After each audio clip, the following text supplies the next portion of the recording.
played Twister. Twister was fun. But my older brothers would never let me play when they played. So I put Vaseline on the colored circles.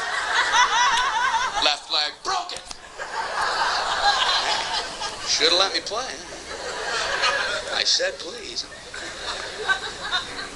I'm from a big family, 8 kids. Yeah.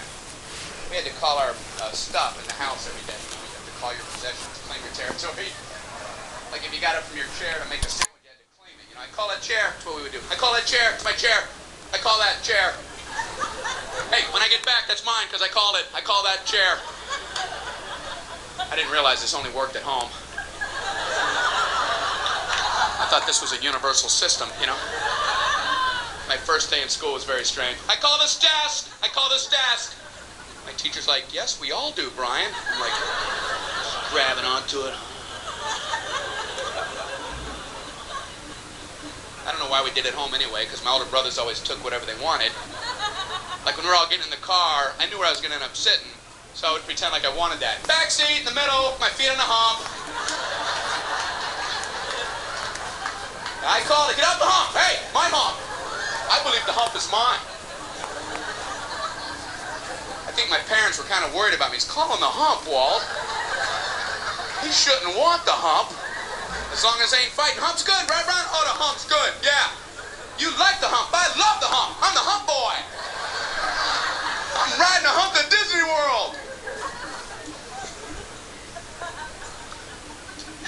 We would go on vacation in our station wagon. We had a big, giant station wagon. We had the front seat, back seat, and a little tiny seat in the back that faced the opposite direction. The 2 kids in the back had a completely separate vacation from everybody else. Because the middle area is just loaded to the ceiling. Kids in the back just sat there the whole time, you know, just looking around. I wonder what all these signs say.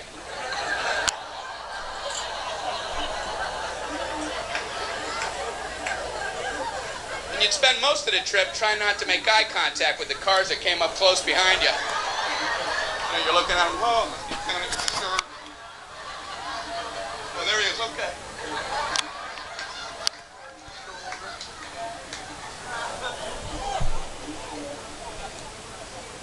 My parents are great. They always wanted us to experience different things. Like all the other kids went to school on their bikes, and my dad made me go to school on a pogo stick. Anybody else? Did anybody else?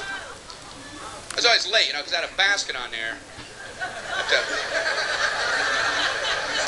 had to keep stopping to get the books. We spent a lot of time out in the yard, too. My parents would just send us out into the yard every once in a while for no reason. Okay, kids, out in the yard. Okay. Run out there. Stay out in the yard. Okay. Didn't know what to do. Just looking around. What'd you guys do yesterday? We just stayed out in the yard. Just stayed out there. Stayed out in the yard. You find stuff to do, though. Anything can end up being a toy for a kid. Including the sun. We used to try to see how long we could stare at the sun without stopping. I don't recommend this. But I remember we did it. I remember my brothers going, okay, Brian, record's 5. Record's 5. Ready? Ready? Go. 1, 2, 3, 4, 5, 6. Yeah! Yeah, I got 6.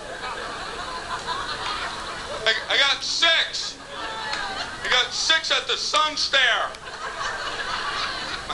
My parents are like, hey, Brian, don't do that. Yeah, I was just about to stop. Just about to find another activity. That's not a good activity. That's what we were supposed to come up with. That's the language my mom used with us, you know. We're 4 years old. Come up with a good activity. And we're like sitting in mud. Is this a good activity? Activity? One of our activities was making bike ramps out in the street, because that's where all the cars are. You put a cement block out in the middle of the road, you angle a piece of wood up to it, and the object was for one kid to get on his bike, ride as fast as he could, and see how high he could go. And that's as far as we planned. It wasn't until the first kid was like flipping in the air. What happens now? We don't know.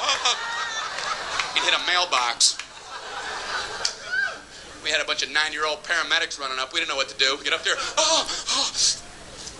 Get some leaves. You do what you can.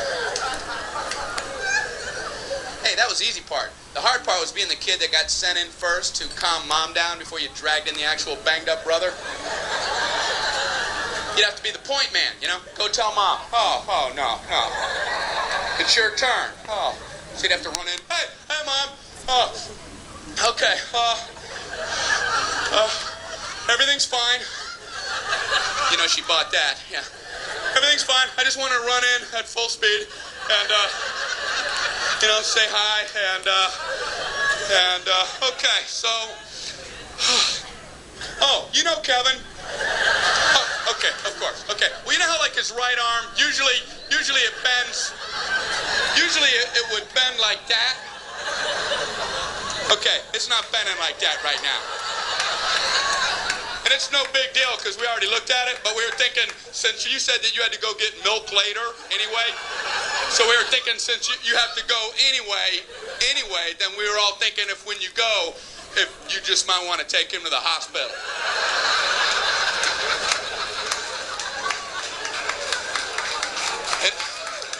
And if you get peanut butter, get smooth.